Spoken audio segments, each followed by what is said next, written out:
द्रौपदी के चीरहरण की विस्तृत कहानी। महाभारत के सबसे प्रसिद्ध और हृदय विदारक प्रसंगों में से एक द्रौपदी का चीरहरण है। ये घटना कौरवों और पांडवों के बीच शत्रुता के चरम पर पहुंचने और अंततः महाभारत युद्ध का कारण बनी।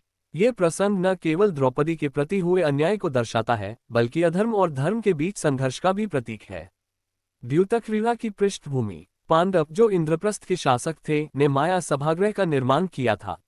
ये सभागृह इतना भव्य था कि दुर्योधन इसे देखकर ईर्ष्या से भर गया।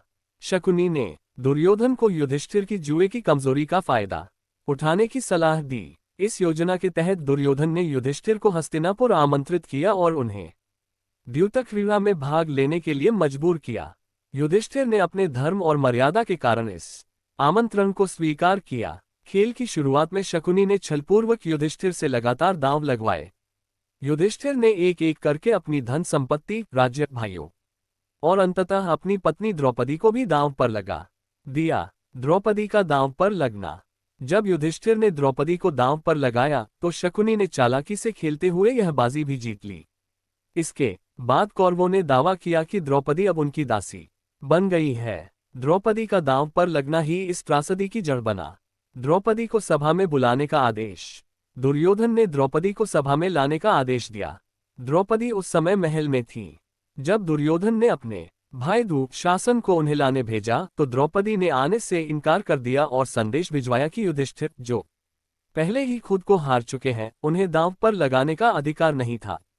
दुःशासन ने द्रौपदी की बातों को अनसुना कर दिया और उन्हें जबरदस्ती घसीटते हुए सभा में ले आया। सभा में द्रौपदी का अपमान। सभा में द्रौपदी की दशा अत्यंत दयनीय थी।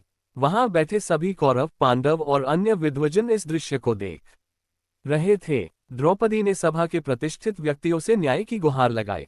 उन्होंने प्रश्न किया, क्या कोई ऐसा व्यक्ति जो पहले ही खुद को हार चुका हो, अपनी पत्नी को दांव पर लगा सकता है? लेकिन वहां बैठे कोई भी व्यक्ति द्रौपदी की बातों का उत्तर देने का साहस नहीं कर सका। भीष्म पितामह, जो धर्म और न्याय के रक्षक माने जाते थे, भी इस प्रश्न का उत्तर देने में असमर्थ रहे। चीरहरण का प्रयास। दुर्योधन ने दुःशासन को आदेश दिया कि वह द्रौपदी का वस्त्रहरण करे। दुःशासन ने द्रौपदी का चीरहरण करने का प्रयास किया। यह दृश्य अत्यंत अपमानजनक और क्रूर था। द्रौपदी ने अपनी लाज बचाने के लिए भगवान श्रीकृष्ण का स्मरण किया। श्रीकृष्ण का चमत्कार। जब दुःशासन ने द्रौपदी का चीर खींचना शुरू किया तो श्रीकृष्ण ने उनकी लाज बचाई। द्रौपदी का चीर अनंत रूप में बढ़ता गया और दुःशासन अंततः थककर हार गया। द्रौपदी की लाज बच गई, लेकिन कौरवों के इस कृत्य ने पूरे समाज को झकझोर दिया। भीम का प्रतिशोध का संकल्प। द्रौपदी के चीरहरण ने पांडवों को गहरी वेदना और क्रोध से भर दिया। भीम ने कौरवों से प्रतिशोध लेने का संकल्प लिया। उन्होंने दुःशासन को उसकी इस अपमानजनक हरकत के लिए मौत की सजा देने और उसका रक्त पीने की कसम खाई। सभा में अधर्म और न्याय का पतन। इस घटना के दौरान वहां मौजूद कई लोग मौन रहे। भीष्म, द्रोण, विदुर और अन्य बुजुर्गों ने कुछ नहीं किया। ये घटना न केवल द्रौपदी बल्कि पूरे धर्म और न्याय का अपमान था।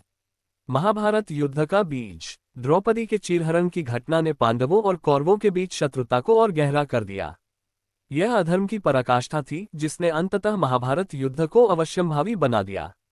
निष्कर्ष। द्रौपदी के चीरहरण की घटना महाभारत का ऐसा प्रसंग है जो समाज में महिलाओं के सम्मान और धर्म की रक्षा का संदेश देता है। ये घटना दर्शाती है कि अधर्म और अन्याय का परिणाम सदा विनाशकारी होता है। द्रौपदी का संघर्ष और उनके प्रति भगवान कृष्ण का सहारा ये साबित करता है कि सत्य और धर्म की सदा विजय होती है। हमारे इस चैनल पे इसी तरह की स्टोरी मिलती रहे, इसलिए चैनल को सब्सक्राइब करें। धन्यवाद। आपका दिन शुभ हो।